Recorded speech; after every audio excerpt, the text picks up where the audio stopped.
L'Afrique du Sud qui attire tous les regards depuis vendredi, Coupe du Monde oblige.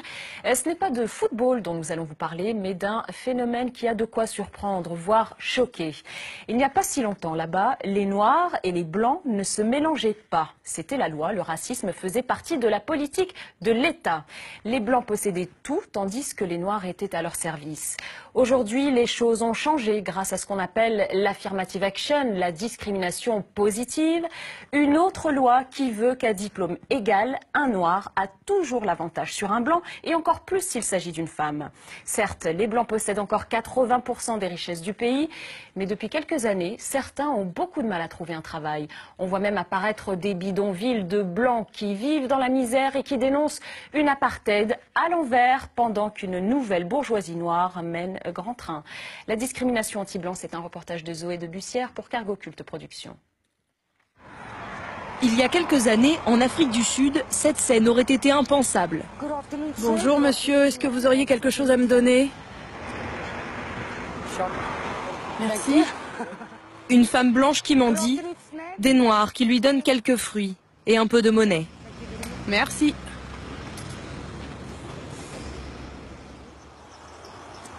Bonjour madame. Il y a 7 ans, Léonie a perdu son emploi de caissière dans une station-service. Depuis, cette femme de 42 ans est SDF et passe ses journées à mendier à côté de ce feu rouge. Un œil sur le trafic, l'autre sur sa mère handicapée.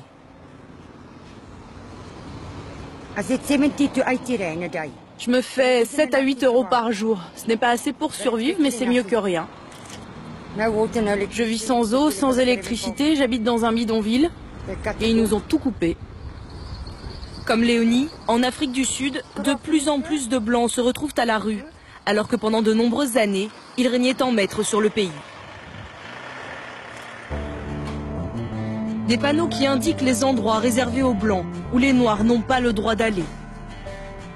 Pendant 50 ans, l'Afrique du Sud a vécu sous ce qu'on appelait le régime de l'apartheid. Un régime officiellement raciste, où les Blancs étaient les patrons et les Noirs à leur service. Mais dans les années 80, tout va changer. Ne tirez pas, ne tirez pas! Car les Noirs sont beaucoup plus nombreux que les Blancs. Ils décident de se révolter et ils vont gagner la partie. Nelson Mandela, le leader noir, en prison depuis des années, est libéré en 1990. Il sera même élu premier président noir d'Afrique du Sud. L'apartheid est officiellement aboli. Pourtant, la majorité des Noirs restent pauvres et sans emploi. Alors pour rétablir l'égalité, le gouvernement met en place une loi qui va jouer contre les Blancs.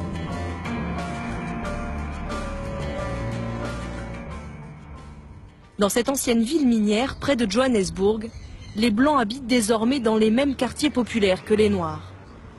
Mais beaucoup d'entre eux s'estiment à leur tour victimes de racisme. C'est le cas de Trevor, 27 ans. Son histoire, beaucoup d'autres Blancs l'ont vécue. Après avoir obtenu son bac, Trevor a fait 3 ans d'études supérieures pour devenir garde dans un parc national. Voilà, ça c'est mon diplôme qui certifie que j'ai suivi les cours et que je suis qualifié pour ce travail. C'était le travail de ses rêves et pour financer ses études, il y avait mis toutes ses économies.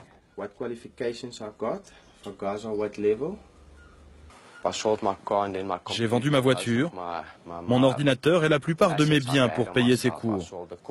Ça m'a coûté plus de 2000 euros. Mais je pensais qu'en ayant un bon diplôme, j'aurais un travail dans ce pays.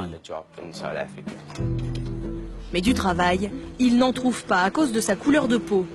Cela fait 6 ans que Trevor se démène pour trouver un poste dans ce secteur, sans succès. Chaque semaine, il se rend dans un cybercafé pour éplucher les petites annonces. Et dans un pays qui compte près de 600 parcs nationaux, les offres ne manquent pas. Mais ce qui lui pose problème, ce sont ces 2 petites lettres devant chaque annonce. AA pour Affirmative Action, en français discrimination positive.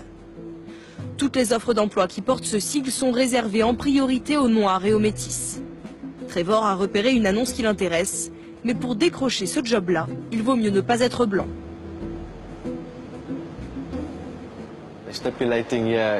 C'est écrit en lettres capitales. Il s'agit d'une offre réservée à la discrimination positive. Ça ne sert probablement à rien de postuler, mais je vais quand même essayer de leur passer un coup de téléphone. Après tout, j'ai toutes les qualifications qu'ils demandent. Je vais donc tenter ma chance. Service des ressources humaines, bonjour. Bonjour madame, j'ai vu votre annonce sur Internet réservée à la discrimination positive. Je suis blanc, mais j'ai toutes les qualifications. Est-ce que je peux quand même vous envoyer mon CV? Oui, oui. Et vous pouvez me garantir que ce sera équivalent? Est-ce que vous allez considérer mon CV comme ceux des Noirs? Je vous demande ça parce que j'ai pas envie d'envoyer ma candidature pour rien, voyez? Ah non. On va d'abord regarder les candidatures des Noirs. D'accord. En fait, vous regardez d'abord les CV des Noirs et ensuite seulement vous allez considérer le mien? Oui. Merci infiniment, madame. Au revoir. Au revoir. De quelle autre preuve avez-vous besoin? Elle me dit carrément en face qu'elle va regarder en priorité les CV des Noirs. Quand j'entends des choses comme ça, ça me rend fou. C'est comme si je ne faisais plus partie de la société sud-africaine. À cause de cette loi qui favorise d'abord les Noirs, Trevor ne vit que de petits boulots, manutentionnaire ou ouvrier de chantier. Du coup, il habite encore chez sa mère et c'est elle qui a le plus de mal à accepter la situation. Tu dois leur dire que tu es disponible, que tu es jeune, que tu dois t'occuper de ta mère. C'est du business. Ils doivent te donner une raison valable pour te refuser un emploi. Jusqu'à ses 50 ans, sa mère n'avait connu que l'apartheid, une époque où tous les Blancs, diplômés ou non, avaient un emploi assuré. Aujourd'hui, comme son fils, elle aussi vit de petits boulots après avoir perdu son poste d'infirmière. Décidément, tout a changé en Afrique du Sud. D'un côté, des nouveaux pauvres, blancs, de l'autre, des nouveaux riches, noirs. Bonjour Bertha. Ah, je vois que vous avez déjà commencé. Allez, accélérez un peu, on va faire du jogging. Dans ce club de gym UP de Johannesburg, Bertha s'entraîne 4 fois par semaine dès 6 h du matin. Cette jeune chef d'entreprise débourse 6 000 € par an pour transpirer sous les ordres de son coach personnel. Un luxe en Afrique du Sud. Bertha fait partie de cette nouvelle classe qui s'est enrichie après l'apartheid. Bravo Bertha, bien joué. Je suis fatiguée. Le privilège d'un coach à son service, blanc de surcroît, elle ne pouvait même pas l'imaginer il y a encore une quinzaine d'années. Car Bertha est une enfant du ghetto. Elle a grandi dans l'un des bidonvilles les plus pauvres du pays. Vous auriez pu imaginer vous offrir un coach quand vous étiez petite? Ah non, pas du tout. Je ne pouvais même pas me payer une paire de chaussures. Non, vraiment pas. On n'avait pas de club de gym.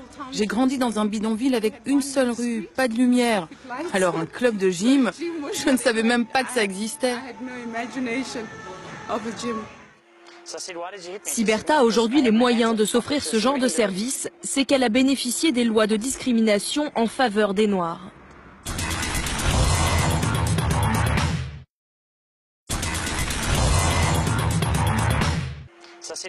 Si Bertha a aujourd'hui les moyens de s'offrir ce genre de service, c'est qu'elle a bénéficié des lois de discrimination en faveur des Noirs.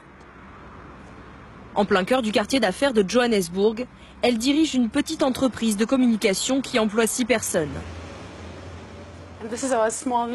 Alors voilà notre jolie petite réception. Et ça c'est mon bureau. C'est là que tout se passe. C'est ici que je travaille, de 8 h du matin jusqu'à 11 h ou minuit.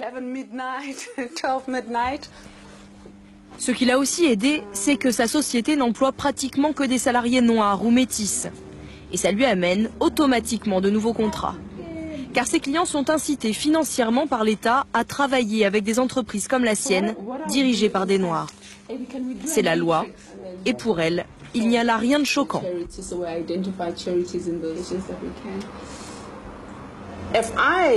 Si je suis noire et que j'ai l'éducation et les compétences nécessaires, et qu'en face il y a un blanc qui a les mêmes compétences, eh bien c'est moi qui vais décrocher la place. Donc oui, on pourrait croire que c'est de la ségrégation. Mais il y a 20 ans, où est-ce qu'on en était? Je ne serais même pas assise là à parler de discrimination positive. Je ne pourrais même pas avoir ma propre entreprise. Donc il faut adhérer à ces nouveaux principes et nous ne sommes pas prêts de nous arrêter.